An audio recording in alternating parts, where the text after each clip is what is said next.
महाशिवरात्री येते, तर त्यासाठी आपण अशी उपवासाची हेल्दी अशी थाळी बनवलेली आहे.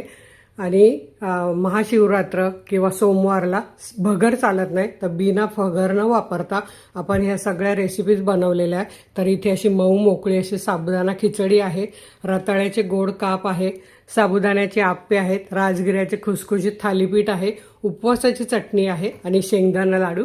सोबत तुम्ही खजूर घेऊ शकतात, केळी घेऊ शकता. आणि हो, तुम्हाला जर कौठ मिळालं तर तेही आवर्जून बनवा. त्याची चटणी आपल्या चॅनलवर ही रेसिपी आहे. मला आत्ता मिळालेलं नाही कौठाची चटणी बनवा, ती सुद्धा याबरोबर अप्रतिम लागते.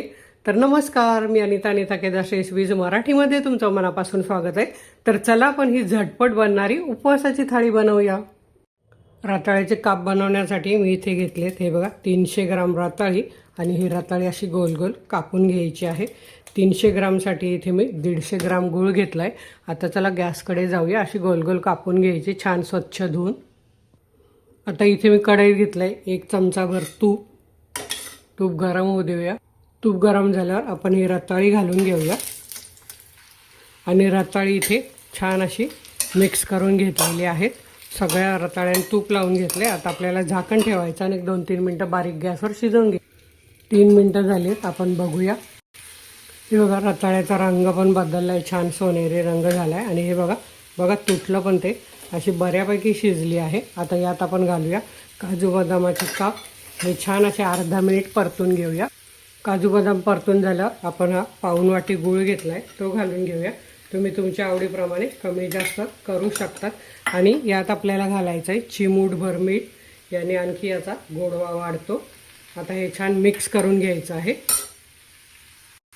मिक्स करून झाल्यावर झाकण ठेवायचं आणि 1 मिनिटाने पुन्हा हलवायचं आहे.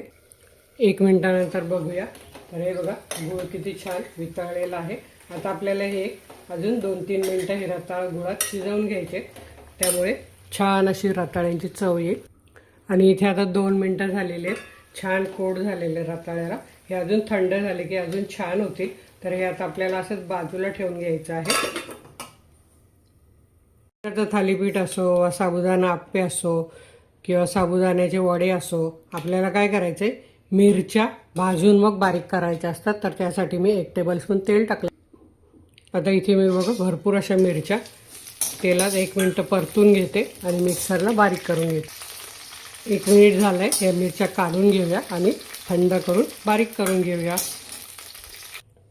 आता आपण बनवतोय राजगिऱ्याचं थालीपीठ. त्यासाठी मी राजगिरा पीठ घेतलेलं आहे 1 वाटी. अर्धी वाटी जाडसर असा शेंगदाण्याचा कूट घेतलेला आहे. हे बघा, असे खरपूस भाजून घ्यायचे शेंगदाणे. आणि इथे मी घेतले रताळं आणि बटाटा. आता एकत्र करूया. आता मिक्सिंग बाउलमध्ये राजगिऱ्याचं पीठ, शेंगदाण्याचा कूट, इथे आपल्याला हा बटाटा असा कुस्करून घ्यायचा आहे आणि रताळं पण कुस्करून घ्यायचं आहे. रताळं खूप हेल्दी असतं. तुम्ही नुसता बटाटा किंवा नुसता रताळं घातलं तरीही चालेल. मिरची आपल्या आवडीप्रमाणे, कमी तिखट जसं पाहिजे तसं. तर इथे मी 1 चमचा घातली आहे. आणि मीठ घालायचं आहे चवीप्रमाणे. आणि सगळं हे मिश्रण गोळा बनवून घ्यायचं आहे. आता इथे बघा, रताळं बटाट्याच्या ह्याच्यातच आपलं हे मिश्रण झालेलं आहे. जरा पण 1 चमचा पण पाणी लागलेलं नाही. आता आपण हे थालीपीठ थापून घेऊया. आता इथे मी हा ओला कपडा करून घेतलेला आहे. त्याला असं पाणी लावून घ्यायचं, म्हणजे थालीपीठ सुटून येतं. कुठलंही थालीपीठ बनवताना असं कपड्यावर असं पाणी आधी घालून घ्यायचं. आणि आपल्या आवडीप्रमाणे आपल्याला किती मोठं छोटं करायचं आहे तसं थालीपीठ आपण बनवून घ्यायचं आहे. तर आता हे बघा, मी हे असं गोळा बनवून घेतला आणि हे थालीपीठ असं बनवून घेते.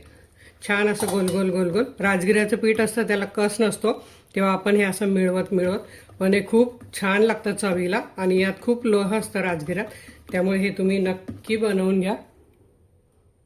आता इथे आपलं थालीपीठ पातळ असं थापून झालेलं आहे. आता आपण याला होल पाडून घेऊया. हे बघा. आणि आता आपण तव्यावर टाकूया हे. आता इथे मी लोखंडी तवा घेतला आहे, त्याला असं तेल लावून घ्यायचं आहे सगळीकडे. आता हे असं उचलून हातावर असं घालून घ्यायचं आहे. ह्या होलांमध्ये पण आपल्याला तेल सोडून घ्यायचं आहे. आणि लोखंडी तवा आहे त्यामुळे थोडंसं तेल जास्त लागतं. पण खायला चव अप्रतिम लागते खमंग अशी. आता हे आपण 1 मिनटं ह्या साईडने भाजून घेऊया, पलटून 1 मिनटं भाजून घेऊया. हे बघा, याला असं सगळीकडून सोडवून घेतलेलं आहे आणि असं थोडंसं तेल पुन्हा सोडून घ्यायचं. आणि आता आपण हे छान पलटी करून घेऊया. इथे तुम्ही बघू शकता छान असं खमंग भाजलं गेलेलं आहे. आता ह्या साईडने पण भाजून घेऊया आणि काढून घेऊया. तर आपण बघूया दुसरी साईड झाली आहे का. तर हे बघा छान असं खमंग भाजले गेलं आहे. तर आता हे मी काढून घेते. आपले थालीपीठ झालेले आहेत. आता आपण बघूया. साबुदाणा खिचडी बनवण्यासाठी मी इथे घेतले 1.5 कप साबुदाणा मेजरमेंट कपनुसार आणि वजनी म्हणाल तर पाव किलो साबुदाणा. आता आम्ही स्वच्छ धुवून घेते. आता आम्ही 2-3 वेळा स्वच्छ धुवून घेतला आहे. आता यात आपल्याला पाणी घालायचं आणि साबुदाणा कधीही रात्रभरच भिजत ठेवायचा. आणि हे बघा साबुदाण्याच्या वर हे आपलं अर्ध पेर म्हणजे हे 1 पेर आहे, त्यातलं अर्ध पेर पाणी वर ठेवायचं आणि रात्रभर म्हणजे 7 ते 8 तास साबुदाणा भिजवला की त्रासही होत नाही, साबुदाणाही छान भिजतो आणि आपला पदार्थही छान बनतो.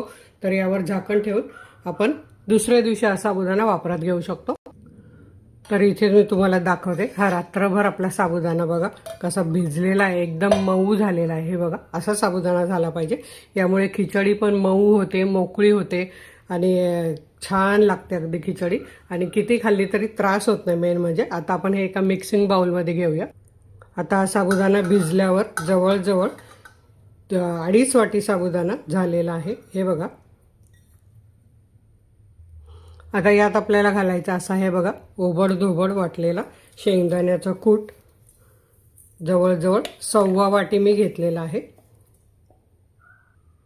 आता इथे आपल्याला यात मी ही जी मिरची वाटलेली आहे ती आपल्या आवडीप्रमाणे घालूया. तर मी इथे साधारण 2 चमचे मिरची घालते. कसं तुम्हाला कमी तिखट मुलं वगैरे खाणारे असतील तर तसं घालू शकतात. आणि चवीप्रमाणे मीठ घालून घ्यायचं आहे.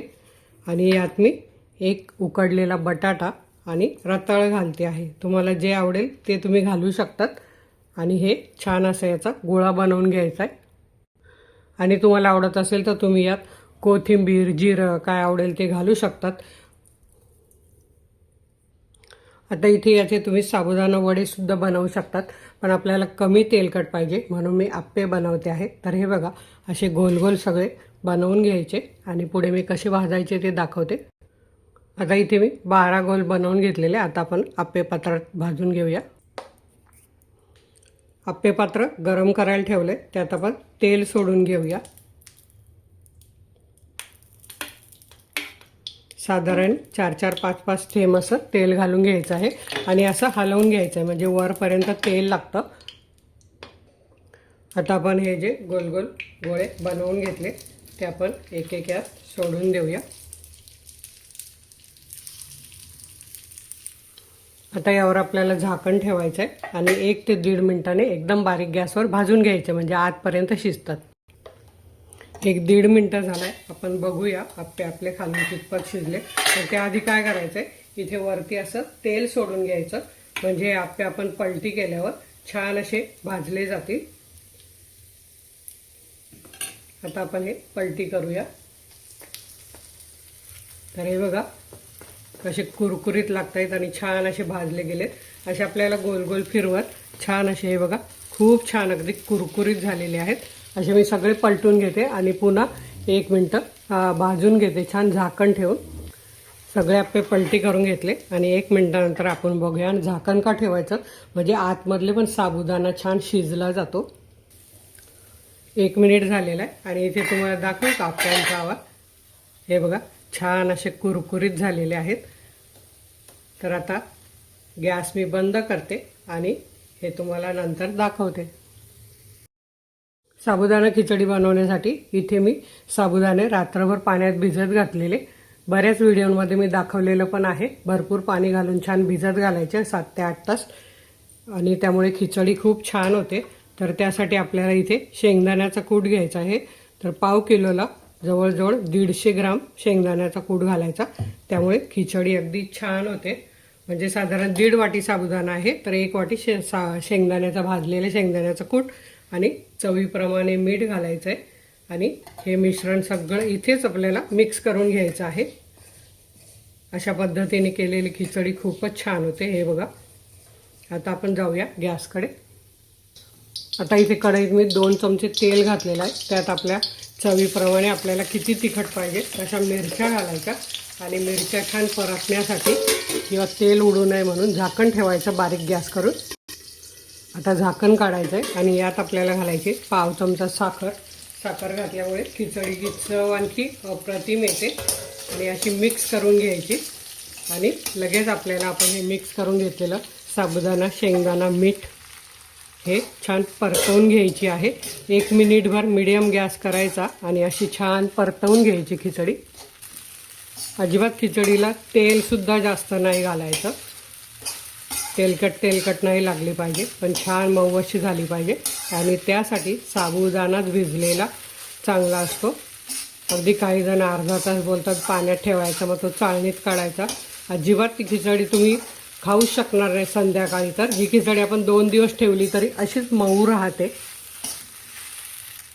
आता ही मीडियम गॅसवर आपण छान अशी परतून घेतलेली आहे. आता आपल्याला काय करायचं, गॅस एकदम बारीक करायचा आणि झाकण ठेवायचं, म्हणजे साबुदाणा आपला छान फुलतो. तर गॅस एकदम बारीक करायचा, लक्षात ठेवा. आणि आता आपण ही 1 मिनिटाने बघूया. आता 1 मिनिट झालं आहे, आपण बघूया. हे बघा साबुदाणा फुलला आहे, छान मस्त रंग पण बदलतो आहे. आता अजून पुन्हा एकदा हलवून पुन्हा 1 मिनिट आपण झाकण ठेवून परतून घ्यायची आहे. आता त्या खिचडी घालण्यासाठी मी उकडलेला बटाटा नाही घालणार, कच्चा बटाटा घालणार आहे. तर तो ह्या मोठ्या होलने छान असा किसून घ्यायचा आहे. हे बघा असे मोठे मोठे त्याचे हे आले पाहिजे. आता पुन्हा दुसऱ्यांदा 1 मिनिट झालाय. आता आपण हे झाकण काढून बघूया. बघा खिचडी किती फुललेली आहे. मी तुम्हाला आणखी झूम करून दाखवते.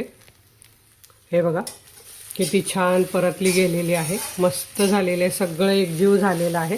साबुदाणा बघा किती फुललेला आहे.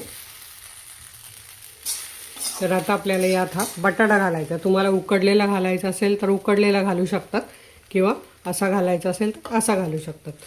तर मी कधी उकडलेला घालते, कधी कच्चा घालते. आता हा मिक्स करून घ्यायचा आणि पुन्हा फक्त 1 मिनिट झाकण ठेवायचं, म्हणजे आपला बटाटा शिजेल आणि आपली खिचडी तयार. तर इथे बघा 1 मिनिट झालेला आहे आणि मस्त बटाटा पण शिजलेला आहे.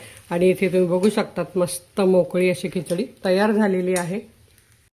तर इथे हे बघा भाजलेले आहेत, बघा खमंग असे भाजलेले शेंगदाणे घ्यायचे आहेत. आणि 1 वाटी शेंगदाण्याला अर्धी वाटी गूळ घालून घ्यायचा आहे. आणि हे मिक्सरला छान असं फिरवून घ्यायचं आहे. तर आता इथे तुम्ही बघू शकतात आपलं लाडूचं मिश्रण किती छान झालेलं आहे. अजिबात याच्यात तूप वगैरे काहीही घालायचं नाही, मस्त सगळे एकजीव झाले.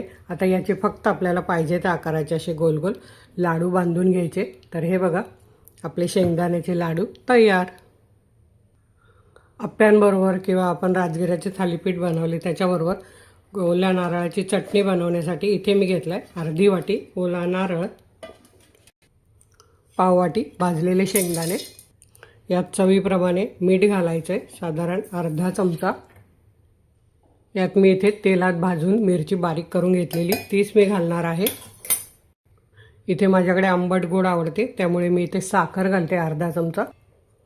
आणि इथे बघा मस्त घरी बनवलेलं दही आहे. असं बनवायचं, आता उन्हाळा पण चालू होईल. हे बघा असं खापा पडतील असं दही.